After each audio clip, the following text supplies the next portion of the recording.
Today is Tuesday, the 17th of February 2026. My name is Francisco Gaffney, and this is my daily streaming all about governance, risk, compliance, and advisory boards. So, if you remember, yesterday we talked about pivots, and today I want to talk about the part that boards often end up investing less once the strategy is set, and that is delivery. Because if you think the market does not reward intent, it rewards outcomes. And these outcomes have to be on time and with evidence. So, from the asset lens, what I'm going to talk today is about your delivery assets, the repeatable ability to move from decision to cash without dramas, hopefully. Now, let's take a look at three problems to consider here. Number one is the boards confuse launch with announcement. Without a gated delivery plan, teams end up managing noise instead of risk and milestones drifts. And if you see the UK governance project delivery standards puts heavy emphasis on clear accountability, governance, and assurance across the life cycle of these launches.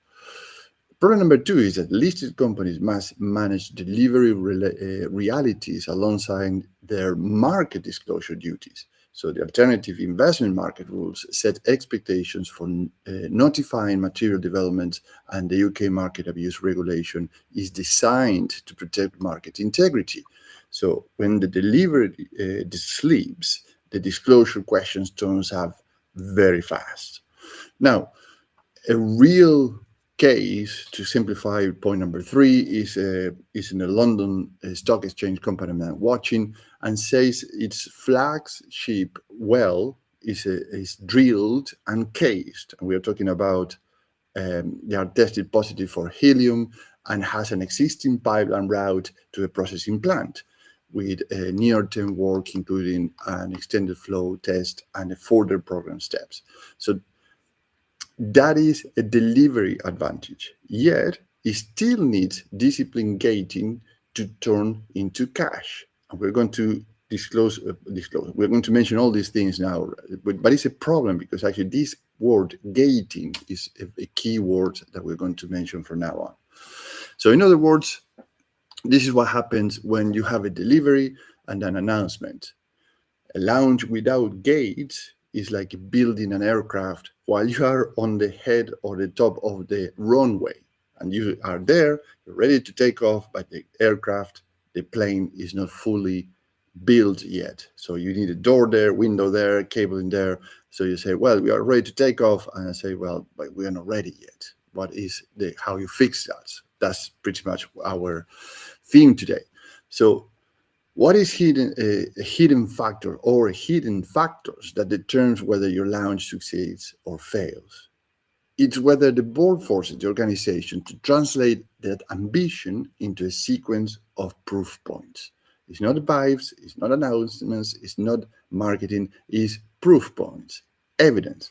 And to be clear, it's not a big company bureaucracy that we're talking about. Is the opposite, is the shortest route through uncertainty, because you have many variables here you have to cover. So that uncertainty, when you start to gate by owners, evidence, and steps that follows, that uncertainty start to dissipate and get the things more clear. So let me give you a clean way to think about it. Most launches fail in one of these three places.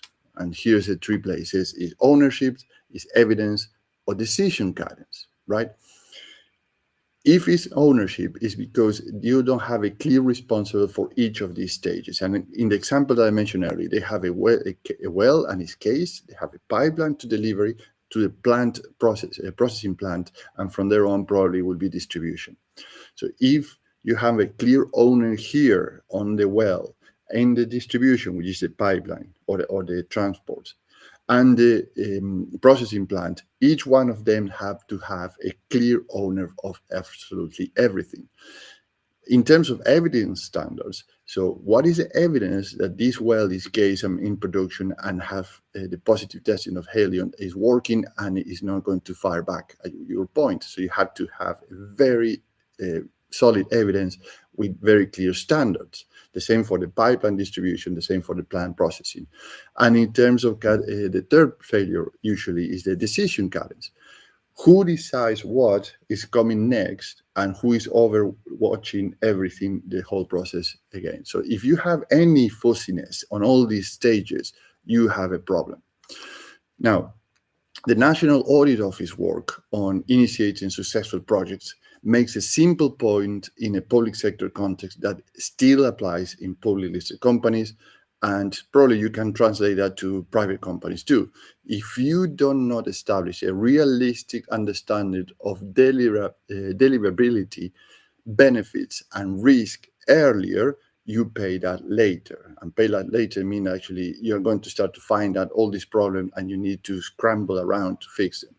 So in listed companies, and also translate to any other company, pay later often means rework, cost creeps, and a credibility gap with your investors. And you don't want a credibility gap with your investors. And you don't want the shareholder value diminish because of this. You want to stabilize the share value or even increases.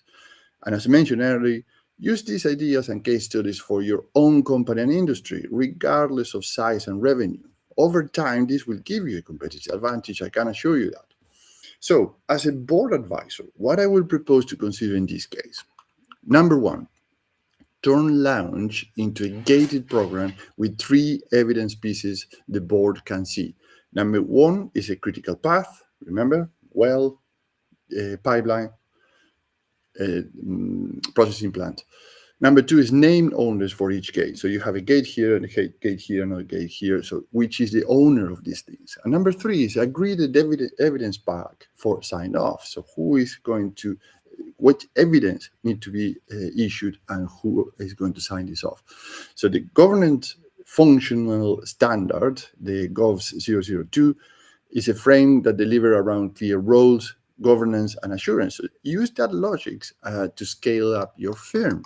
So what I'm saying, I'm mentioning these standards because they're already in the public domain. You can read them and you can say, oh, this is you don't have to reinvent the wheel. That's what I'm trying to say. Look, I'm mentioning all these standards because it's easy to copy and paste them and say, we now have a standard that actually is publicly recognized.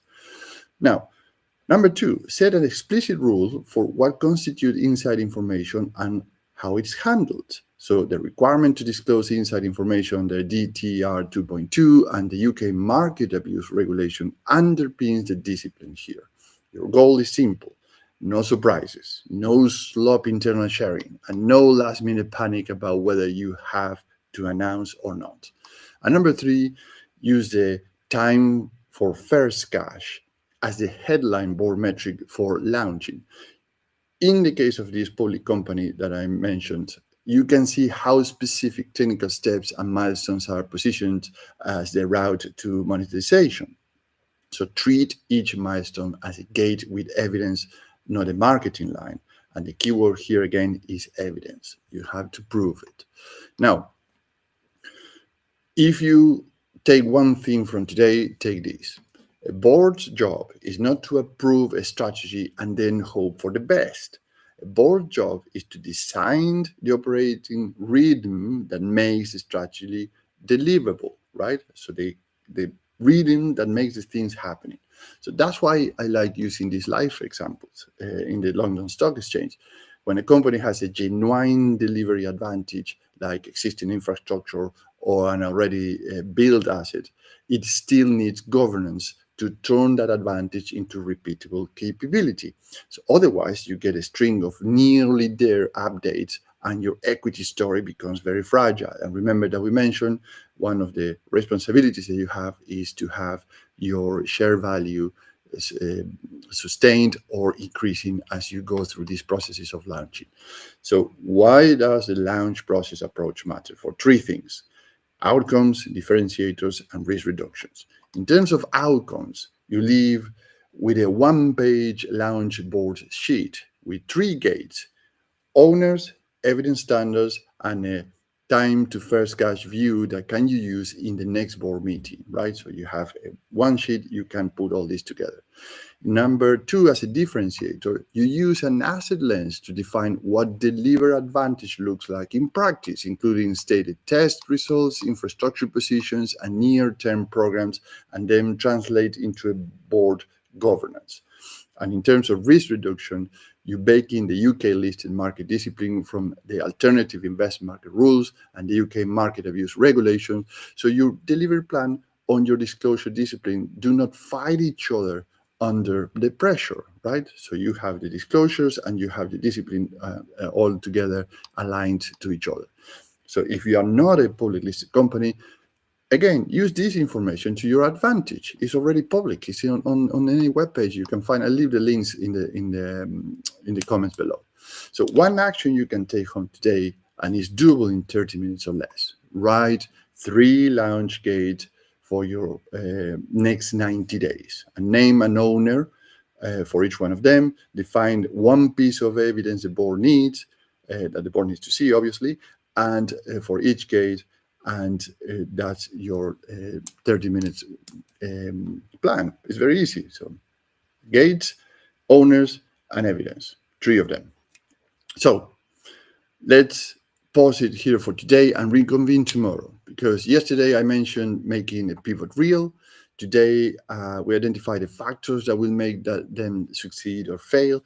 And tomorrow, I'll show you how boards fund that plans without constantly resetting the equity story, which is very, very interesting. So finally, if you're a board member or a leader and you want a B team advising on your launch process, set a 30-minute call with me, and so I can understand your position and how an independent international advisory board looking from the outside in your company can help you and your team without stepping on your toes, without the traditional consulting overhead, and without the public theater. So have a great day and see you tomorrow. Bye-bye.